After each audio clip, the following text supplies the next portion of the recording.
You might be asking yourself, Proto, why was Allison Road, the spiritual successor to Silent Hill, canceled? As of this recording, currently, they haven't divulged the information on the why. Later, when this video goes up, they might inform everyone about the why. But, please remember, this was pre-recorded a few days before this. So say hello to my past self, and that's the reason I can't give you more information. Allison Road, the official Twitter account for them, said, "Hi all, sadly Allison Road has to be canceled. Statement to come in the next few days. Thanks for your support. Very sad it came to this." So unfortunately, this was supposed to be the spiritual successor to Silent Hill, or Silent Hills, the Konami IP that was ripped out and canceled. Once again, there were some very talented creative artists that were creating this work, and it was going to be a very good game, apparently.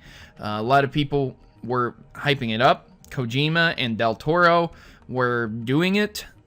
I mean, the game even garnered enough attention to cancel its Kickstarter and join up with Team 17, a popular publisher of indie titles. So, what is there to say about this? Well, if I had to speculate at a reason why it's canceled, I would say that game executives, the top tier brass, are very stupid. They're dumb, ignorant, and they assume a lot of shit that isn't true.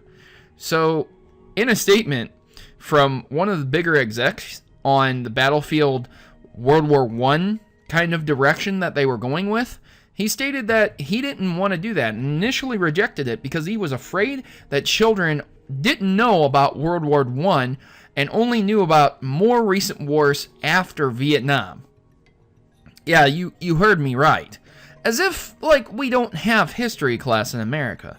You can say what you want about the American education. Sometimes it's bad in certain areas, and other times it's downright terrible.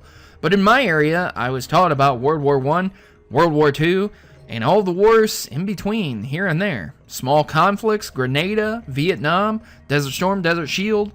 I was taught about them. They happen. This is how they happen. This is why they happen. Things like that.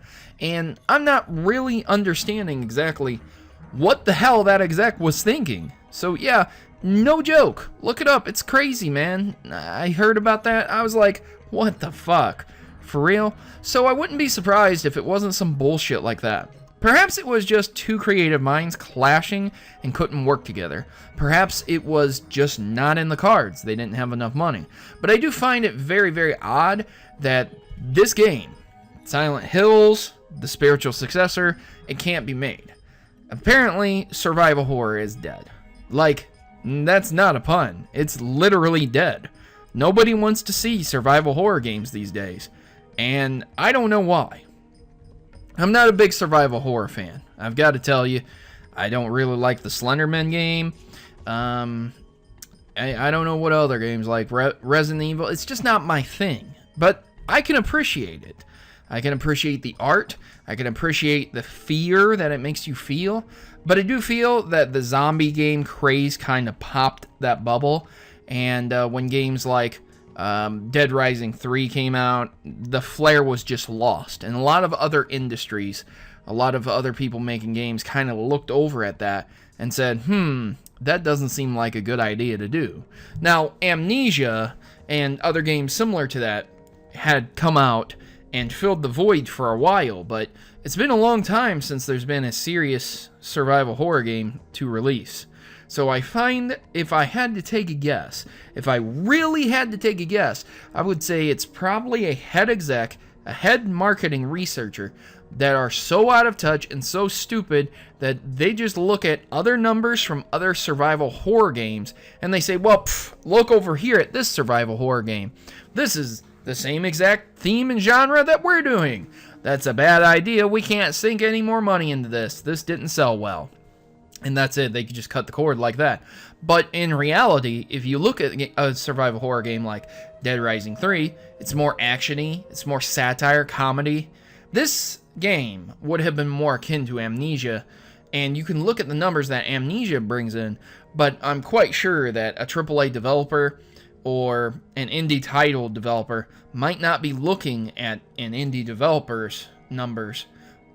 I know it seems kind of hypocrisy to not acknowledge indie games, but at the same time, there are marketing research firms who firmly believe the only game producers that exist are the AAA industry, despite how popular indie games are. So, I'm sorry to bring this news. I know there's a lot of people who do like survival horror games, and I would have been interested in at least trying this game. Even if it's not my cup of tea, it's kind of shitty to see that, once again, people who were hyped up for Silent Hills, people who were hyped up for this, they just get screwed again. So, what are your thoughts on this subject matter? Leave your comments, questions, concerns in the section below. I've been your host, Protomario. I'm signing out. Good gaming, and as always, God bless.